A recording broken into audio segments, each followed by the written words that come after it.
నిన్న కొంతమంది క్రమం వచ్చి అభివృద్ధి జరగలేదని నిరుద్యోగుల గురించి మీరు మాట్లాడడం హాస్యాస్పదంగా ఉందని ఎంపీ నామ నాగేశ్వరరావు అన్నారు. పొరుగు రాష్ట్రాల సీఎంలు కేసీఆర్ నాయకత్వం కావాలని కోరుకుంటున్నారని, కానీ ఇక్కడ ప్రతిపక్షాలకు కేసీఆర్ అభివృద్ధి కనిపించకపోవడం విడ్డూరంగా ఉందన్నారు. ఖమ్మం జిల్లాలో బీఆర్ఎస్ కి 10కి 10 సీట్లు వచ్చేలా ప్రతి ఒక్కరూ కృషి చేయాలని, ప్రతి కార్యకర్తకు అండగా ఉంటారని భరోసా ఇచ్చారు. ఎన్నికలు వచ్చినాయి, ఇక నిన్న మొన్న ఇక్కడికి వచ్చిండ్రు, నిన్న కూడా చూసినాం. ఏం మాట్లాడుతున్నారు?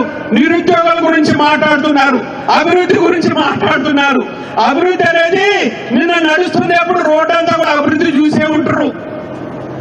నిరుద్యోగుల గురించి వీరా మాట్లాడేది.